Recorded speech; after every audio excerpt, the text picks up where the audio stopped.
난 안 해. MZ세대들이 사용하겠지. 과거의 메타버스는 다 디지털에만 있었어요. 나는 사용 안 해도 오를 것이다 라는 것 때문에 올랐거든요. 지금 공간 컴퓨팅은 물리적 공간, 물리적 세상을 기반으로 하기 때문에 결과적으로 봤을 때는 VR에서 MR로 갈 수밖에 없고요. 내가 뛰지만 안 움직일 수도 있고요. 바닥 타일을 컨텐츠에 맞춰서 알아서 움직일 수 있도록 그런 타일도 나와가지고 눈과 귀에 포커스된 게 공간 컴퓨팅이 나오면서 오감 관련된 여러 가지 액세서리로 확대될 수 있다. 여기서 좀 하나 궁금한 거는 메타 같은 경우는 게임 먼저 보급해야 된다는 전략이 있다고 말씀해 주셨잖아요. 근데 지금 애플이 주장하고 있는 이 공간 컴퓨팅 쪽으로 결국은 끌려올 거라고 생각하십니까? 결과적으로 봤을 때는 끌려올 수밖에 없다. 과거의 메타버스와 지금 공간 컴퓨팅의 차이는 좀 다른 게 있어요. 예를 들면 팬데믹 상황에서 바깥으로 못 가니까 디지털 공간에 몰입할 수밖에 없거든요. 그렇죠. 하지만 거기만 몰입하려고 하니까 G세대, 잘파 세대라고 하잖아요. 그 세대들 말고는 어색한 거예요.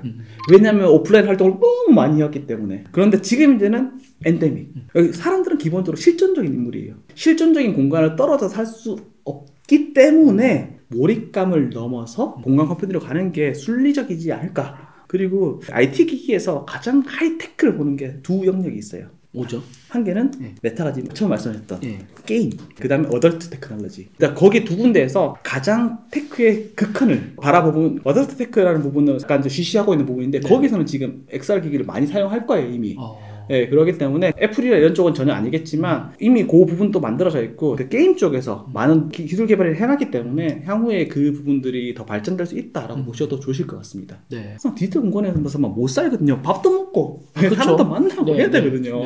요 이제 애플의 비전 프로가 나오면서 이 비전 프로 하나로 끝나는 게 아니라 휴대폰 나오면서 케이스도 나오고 그거 뭐 카메라로도 활용하고 뭐 많은 것들이 옆에 붙지 않습니까? 이게 나옴으로 인해서 관련 산업들도 좀 많이 번창할 것 같다라는 생각이 드는데 당연히요. 뭐가 있을까요? 안경 끼시는 분 쓸 때 어떻습니까? 이거 안경 쓰고 쓰려면 불편하잖아요. 그래서 아마 처음부터 비전 프로에서는 자이스하고 협업을 해가지고 여기에 맞는 렌즈를 좋은 렌즈를 비싸겠죠? 신청해가지고 이제 같이 끼워가지고 볼 수 있는 그걸로 진행을 하고 있고요. 그 다음 단계에서는 예쁘게 만드는 거, 그다음에 좀 더 편하게 하는 거. 지금 리뷰를 보면 이게 조금 밖에서도 들릴 수 있다는 약간 그런 부분들도 있다고 하더라고요. 그 부분을 막아주는 거. 그 다음 단계에서는 공간 컴퓨팅을 더 많이 해주는 이어폰도 만들어질 거고요. 그 다음 단계에서는 시계 찢었잖아요. 이 시계에서 우리가 손을 이렇게 움직이잖아요. 요거 움직였을 때 요거 센서로 어떻게 움직이는지를 하는 거. 시계가? 조이스틱을 안 하고 시계 요걸로 센싱을 하는 부분들도 만들어질 거고요. 그럼 지금 카메라로 인식하는 것보다 훨씬 더 정교하게 메타하고 애플에서도 계속 POC나 이런 부분들을 하고 있는 걸로 알고 있습니다. 뿐만 아니라 이제는 XR 기기면 오감 컴퓨팅으로 넘어갈 거거든요. 그러니까 공간 컴퓨팅이 되면 내가 물리적 기반을 포함하기 때문에 디지털 공간은 우리가 눈, 그리고 귀 정도만 충분해요. 근데 오감이기 때문에 촉각 관련된 거, 장각, 맛, 향, 그 다음에 온몸에 싸는 거, 그런 부분들 봤을 때, 레디 플레이어 1 보시면 좋을 것 같습니다. 근데 재밌는 게, 또 얼마 전에 디즈니에서 혹시 영상 보셨는지 모르겠지만, 레디 플레이어 1 보면 트레드밀이거든요. 기억나시죠?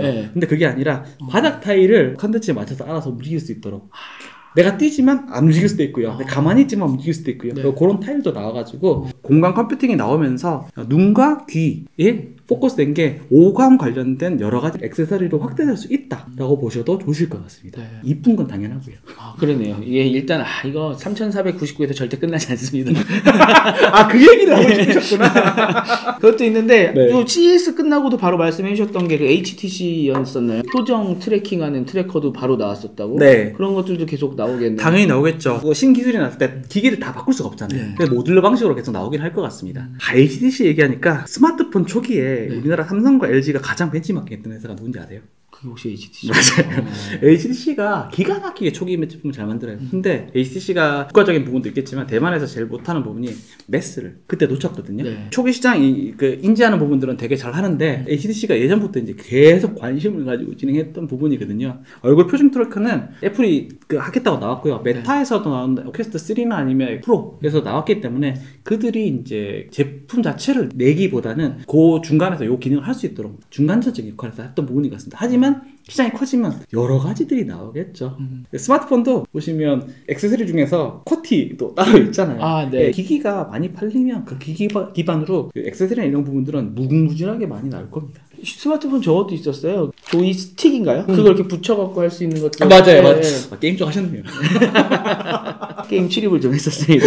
관련 산업까지 여쭤봤는데 오감을 다 표현을 해야 되기 때문에 이제 그쪽으로 나갈 수 있다. 네. 이제 먹방 보면은 냄새 나고. 네. 근데 사실 보면 재밌는 게요. 네. 또 리서치하면서 들었는데 맛보는 거 있잖아요. 네. 눈이 보면 RGB가 3가지 색감으로 다 네. 조율하면서 모든 천연색을 다 만들어내잖아요. 네. 근데 우리가 맛에서 5가지 맛을 가지고 조합해서 만든대요. 어렸을 때 배운 것 같아요. 맞죠. 뭐 쓴맛, 단맛, 네. 짠맛 뭐 이거. 맞아요. 그걸 믹싱하는 거여서 그거를 어떻게 믹싱해가지고 정확하게 맛을 표현하는 것도 계속 연구가 되어 있다고 하더라고요. 약간 그게 디스플레이와 비슷하대요. 여기서 잠깐 맛이 나와서 그런데 네. 재밌는 게 비전 프로가 MR이거든요. 네. 믹스 리얼리티. 네. 그다음에 원래는 AR을 제일 관심이 있었어요. 누가요?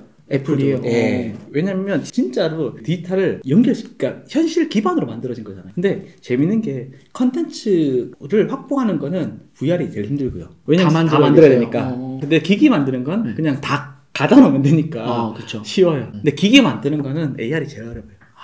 네, 그래서 원래는 MR하고 AR을 별도로 진행하다가 AR을 먼저 내고 싶었는데 결국은 MR부터 먼저 낸 것 같습니다. 지금 메타랩 같은 경우, 그러니까 리얼리티 랩 있거든요. 레이벤 카메라 여기 찍는 거, 카메라 있는 거 그 정도지. 우리가 막 아이언맨에서 봤던 이런 것들은 지금 이제 오픈 프로젝트로 열어가지고 많은 지금 연구 개발을 하고 있는 과정인 것 같아요. 결과적으로 봤을 때는 VR에서 MR로 갈 수밖에 없고요. 그 다음에 MR과 AR이 같이 붙을지 공존할지 이런 부분들은 고민이 될 것 같아요. 물리적 현실이 더 중요한 세상에서는 AR이 먹힐 거고요. 하지만 물리적 현실과 디지털 공간 간의 어떤 밸런싱이 중요한 공간에서 MR. 근데 MR과 VR과 AR의 차이를 정확하게 아세요? 정확한 차이요. VR은 확실히 알겠어요. 가상 공간만 있는 거. 그다음에 MR과 AR은 이제 말씀해주신 거를 이제 대충 머리를 굴려서 생각을 해보면 AR은 현실이 기반으로 돼서 거기에 플러스 알파 정도 얹어주는 거고. 네, 디지털에 잠깐 해주는 거고요. 맞아요. 네. MR은 그거보다는 좀 더 완전 물리 공간이랑 디지털 공간이 더 많이 섞여 있는데 이게 기술적으로 봤을 때 재밌는 게 이거더라고요. 일단 VR은 덮어 쓰여가지고 없고요. 디지털 컨텐츠 그리고 우리 물리적 공간 요게 봤을 때는 물리적 공간 하에서 그대로 눈에 꽂히는 게 AR. 그 다음 MR은 물리적 공간을 한번 카메라로 찍은 디지털 데이터가 꽂히는 거. 그냥 유리로 꽂히면 AR. 그 다음에 카메라로 해서 디지털로 전환된 게 MR. 그래서 그렇게 봤을 때는 MR이 궁극적인 모습인가?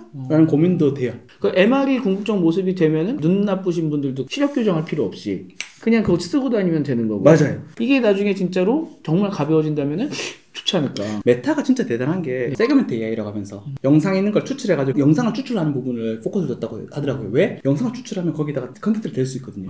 제가 봤을 때는 최신의 기기를 보려면 애플, XR 혹은 공간 컴퓨터까지 포함해가지고요. 들 전반적인 생태계나 아니면 기술 현황, 그리고 어떻게 발전될 수 있겠다는 걸 보려면 메타의 리얼리티 랩을 보시면 약간 리서치를 할 수 되게 좋습니다. 그 두 개가 가장 키거든요. 네, 메타도 잘 하고 있군요, 여전히. 메타가 사실상 보면 진짜 제일 많이 해왔던 부분이라고 보셔도 좋으실 것 같습니다. 저희가 오늘 이야기를 나누고 있는 게 신동영 팀장님께서 발간을 하신 한 150페이지 정도 분량의 이 보고서를 이제 기반으로 이야기를 나누고 있는데요. 뒤쪽에 보면은 굉장히 충격적인 문장이 하나 있었어요. 네. 공간 컴퓨팅이 부동산 시장에 영향을 미칠 수 있다. 서울의 집중도를 풀 수 있는 키가 공간 컴퓨팅에 있다라고 말씀을 해주셨어요. 그렇죠. 요거는 제가 보면서 이 정도까지? 라고 생각을 했는데 정말입니까? 기술적으로는 가능하죠. 제가 변화너머라는 책을 쓰고 강의를 다닐 때 밀레니얼 세대, MZ 세대들이 가장 감동을 받고 계속 얘기가 많이 나왔던 부분들이 굳이 서울에도 안 살아도 될까요? 서울에 사는 이유가 가장 큰 게 몇 가지 안 됩니다. 직장, 쇼핑몰, 병원, 학교, 학원 이런 부분들이 있어서 공간 컴퓨팅이 기술적으로는요. 회사에 안 가고 딱 쓰는 순간에 모든 사람들이 디지털 공간에 모였다. 심지어 이제 그 소통도 편리하다. PC도 그냥 안 사도 거기서 할 수 있다. 스마트워치나 이런 걸로 했을 때 내 건강 관련 데이터도 바로 전달되고 또 의사 선생님과 상담할 수 있고요. 근데 인강 이미 되잖아요. 현장에 가가지고 듣는 것처럼. 그 손준 선생님이 분필 날리는 게 실제로 이제 피하면서 기술적으로는 아직까지 조금 더 이제 고도화 되겠지만 기술적으로 된다면 굳이 서울에 살아야 될까? 재밌는 게 제가 이게 2023년도 10월 2일날 자료했는데요. 5억의 가치라고 하면서 충북 도청 소대지인데 심지어 옆에 스타벅스도 있어요. 45평, 근데 대지 면적이 한 100평 5억에 살 수 있다고 합니다. 근데 5억을 가지고 서울시 강남구 삼성 오피스텔 전세, 이건 아까 제가 말한 매매 전세인데 이걸 보시면 5억인데 전용률 50%니까 한 8평, 8평 전세. 그러니까 온라인으로 그렇게 됐을 때 5억으로 100평짜리 대지에서 내 마음대로 편안하게 살래, 서울에서 내 것도 아니고 전세로 살래, 이러면 결과적으로 어디에 살겠습니까? 요새 세종시랑 원주시가 인구가 늘고 있다고 하더라고요. 아, 그래요? 네. 사람들이 모여 있어야지만 지리적 접근성으로 인해서 공급자들이 이제 단위 공급 비용을 낮출 수 있는 부분들이기 때문에 직접 경제학인데, 디지털 공간에 다 할 수 있다라고 한다면 저도 굳이 서울에서 살아야 될까? 기술적으로는 가능한데 사람들이 적용하는 부분들이 분명히 이슈는 있긴 해요. 하지만 예를 들면 서울에 살 때 서울에 있는 인프라를 이용하기 위해서 우리가 너무 많은 노동도 해야지 겨우 살 수 있거든요. 네. 저는 오히려 서울에 살기 위해서 사는 거주 비용 자체가 서울에 있는 그런 그 인프라를 사용할 수 없도록 하는 정도까지 많이 올랐기 때문에 어떻게 보면 사람들이 사람답게 살 수 있다면 지방으로 더 이전하는 부분들도 나쁘지 않고요. 네, 그런 관점에서 지방 소멸이나 이런 부분에서 공간 컴퓨팅이 아마 해결책이 되지 않을까라고 생각이 됩니다. 이렇게 보면은 공간 컴퓨팅 되게 좋은 산업 같은데요. 관련 산업도 이제 많이 뭐 오감 컴퓨팅도 나오고 할 거고. 근데 이 공간 컴퓨팅이 되면은 또 반대적으로는 안 좋아지는 산업도 혹시 있나요? 저는 100% 디스플레이. 근데 여기도 디스플레이가 많이 들어가지 않습니까? 자, 디스플레이 산업이 돈을 버는 게 기본적으로 초고화질, 초대형을 엄청 비싸게 팔아먹는다. 근데 한 100인치짜리 팔아먹는 거랑 여기 2.5인치 뭐 이거 팔아먹는 거랑 뭐가 비쌀까요? 아, 그러네요. 저희 바로 앞에도 80인치짜리 TV가 있는데 저런 거 그냥 요만하게 줄이면 되는 거 아닙니까? 네, 그거 하나로 되니까 100%. 근데 사실상 보면 이제 디스플레이도 그러기 때문에 이제 자동차로 넘어간다거나 그 다음 단계에서는 벽으로 넘어가겠죠. 그런데 사실상 공간 컴퓨팅으로 본다면 TV 산업 자체가 여기로 다 들어오는 거죠. 지금의 돈 버는 게 다 TV잖아요. 그 산업 자체가 다운됐을 때 이제 나머지 월이나 아니면 자동차가 그만큼 백업을 할 수 있는지 라는 부분. 말씀하신 대로 컴퓨터 할 때 모니터도 필요 없는 거고 TV도 필요 없는 거고 지금 우리가 디스플레이 이렇게 많이 쓰고 있던 거를 그냥 하나에 다 모아버리는 거군요. 아무리 못해도 그냥 대수로 따져도 한 5분의 1, 뭐 10분의 1로 줄어들겠네요. 개인당. 도시의 밀집화를 좀 해소해준다거나 아니면은 이 디스플레이가 망한다. 이거 다 긍정론에서 나오는 거 아닙니까? 정말 마지막으로 솔직한 심정으로 한번 대답을 해주면 좋을 것 같은데 메타버스 같은 경우에 올라가다가 지금 굉장히 고전하고 있고 뭐 코인 같은 경우도 그러고 팀장님 보시기에는 이게 정말 성공으로 가는 길목입니까? 아니면은 또 이게 한번 꼬꾸라질 수 있는 가능성이 있습니까? 저는 두 가지 관점에서 보는데요. 과거에 메타버스는 다 포함이 돼요. 너무 넓은 개념인데 과거의 메타버스는 우리와 거리가 먼 메타버스였기 때문에 좀 떨어질 수밖에 없었다라고 말씀을 드릴 수밖에 없거든요. 왜냐하면 우린 실존적 존재인데 과거의 메타버스는 다 디지털에만 있었어요. 네, 우리가 그럼 밥 안 먹고 살 수 있어요? 디지털 공간에서? 안 되죠. 못 살잖아요. 근데 기본적 착취 자체가 디지털 공간 내에서만 사는 거기 때문에 나는 사용 안 해도 오를 것이다라는 것 때문에 올랐거든요. 나는 사용 안 해. MZ세대들이 사용하겠지. 근데 MZ세대들한테 물어보면 또 달라요. 근데 그런 디지털이고 약간 떠있는 것이었는데 지금 공간 컴퓨팅은 기본적으로 우리가 거주하고 있는 물리적 현실, 발 딛고 있는 물리적 공간, 물리적 세상을 기반으로 하기 때문에 사람들의 일상과 그렇게 떨어지지 않다라는 부분이고요. 두 번째 관점은 저는 이제 책을 변환하라는 부분을 썼잖아요. 네트워크 관점에서 보면 정해져 있는 것 같아요. 자, 자전거 도로를 깔면 위에 뭐만 다니죠? 자전거만 다니겠죠. 그렇죠. 철도를 깔면 위에 뭐가 다니죠? 기차가 다닙니다. 기차가 다니죠. 네트워크가 딱 목표를 가지고 깔리거든요. 1G, 2G는 휴대폰으로 전화하고 문자 보내는 거. 3G, 4G 세대는 스마트폰을 위한 망이었거든요. 5G, 5G, 6G는 스마트폰을 위한 게 아니라 저는 시야라고 봅니다. XR, IoT, AI. AI는 이미 떴잖아요. 챗GPT로. 그 다음 단계는 뭐냐면 스마트폰만 쓰려면 4G로 충분하거든요. 넷플릭스 보는데 아무런 문제 없습니다. 근데 이게 이론적으로 20배가 빠르고요. 심지어 6G는 4G에 비해서 이론적으로 1000배가 빨라져야 돼요. 1000배요? 네.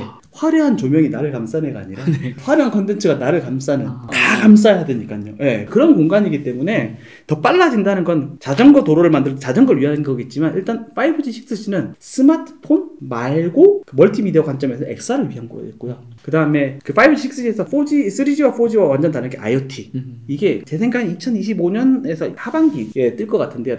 나왔습니다. 그 관점에서 IoT 이런 부분이 좀 뜰 거고요. 이제 곧 MWC도 시작하죠? 3월 달에 네. 어떤 목적으로 네트워크를 만드는지를 봤을 때는 딱 세 가지거든요. XR, IoT, AI. 지금은 투자를 제대로 많이 안 해가지고 XR을 완벽하게 구현할 수 있다라는 부분들은 조금 애매하긴 하겠지만 네트워크망이 지향하는 바는 분명히 XR, IoT, AI로 진행하고 있기 때문에 네. 그런 관점에서 보더라도 XR은 반드시 뜰 수밖에 없고요. 그 다음에 스마트폰보다 XR이 정말 좋은 거는 우리의 오감 그리고 소통을 했을 때도 왜 우리가 디지털에서 안 보고 직접 만나야 됩니까? 눈도 마주쳐야 되고 그 다음에 가끔씩 이렇게 터치도 해야 되고 표정이 어떤 건지 봐야 되거든요. 이 사람의 이렇게 움직이는 것 같아. 이 사람의 성격이나 이런 것도 알 수 있거든요. 그쵸. 그런 부분들이 XR은 가능해요.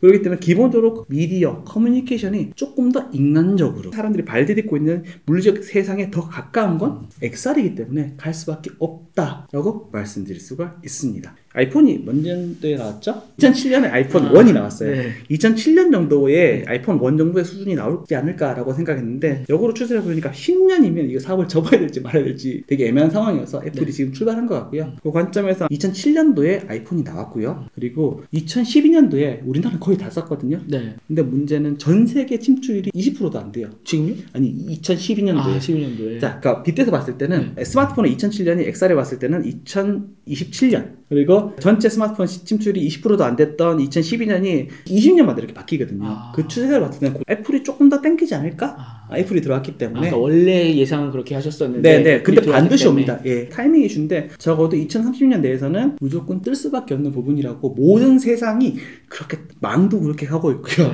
IT 기기 업체들도 다 그렇게 가고 있고요. 그런 관점에서 보시는 게 좋을 것 같고요. 근데 제가 질문을 많이 받아요. 근데 이거 봤을 때 너무 부족할 것 같다. 내가 써봤는데 어지럽기만 하고 그렇다. 저 이 말씀 드리거든요. 우리 나이를 한번 생각해 보시자고. 2007년대 몇 살이셨습니까? 그때 20대였죠. 20대죠. 20대는 이것저것 다 좋아요. 네. 일단 애플을 가지고 신기해서 막 써요. 그때 화면도 또 작았었잖아요. 작아도 그래도 그냥 썼거든요. 네, 지금은 그거 못 봅니다. 못 보죠. 근데 지금은 그거 쓰라고 하면 안 쓸 거거든요. 네, 못해요. 지금은 이것도요, 보면, 내가 너무 늙은 게 아닐까. 한번 반문해 보시는 시간도 좋지 않을까라고 생각이 듭니다. 그렇습니다. 마지막에 갑자기 뼈를 때리셨고. 네, 오늘 이 애플 비전 프로부터 시작을 해서 공간 컴퓨팅의 미래까지 한번 이야기를 쭉 나눠봤는데요. 아까도 말씀을 드렸다시피 신동영 팀장님께서 쓰신 요 보고서를 기반으로 하고 있고, 요것도 이번에 걸어주십니까? 유튜브 밑에? 다 드립니다.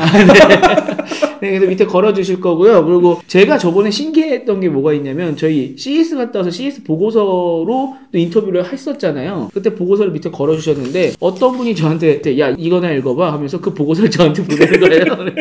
형 좀 저희 영상 좀 보세요. 그 보고서가 저희한테 걸려있답니다. 이제 말씀드렸는데 정말로 많이들 업계에서 보시더라고요. 그래서 이것도 정말 유익한 보고서니까 한번 보시고 이거 뭐 책이나 이런 걸로는 안 내십니까? 같이 쓰실까요? 이미 다 쓰셨는데 제가 제 생각에는 여러 가지 정보를 많이 오픈해서 많이 보시고요. 그 다음에 조금 더 이제 그 궁금하신 부분이 있으면 또 책을 쓰도록 하겠습니다. 마음과 한번 부탁드리겠습니다. 네, 오늘 또 새로운 이 애플 비전 프로가 나왔기 때문에 또 새로운 부분을 한번 짚어봤고요. 아마 또 멀지 않은 시점에 또 새로운 소식으로 나오실 걸로 제가 알고 있으니까요. 많은 기대 부탁드리겠습니다. 오늘도 정말 이렇게 긴 보고서와 함께 또 긴 인터뷰 해주셔서 너무 감사드립니다. 감사합니다. 감사합니다.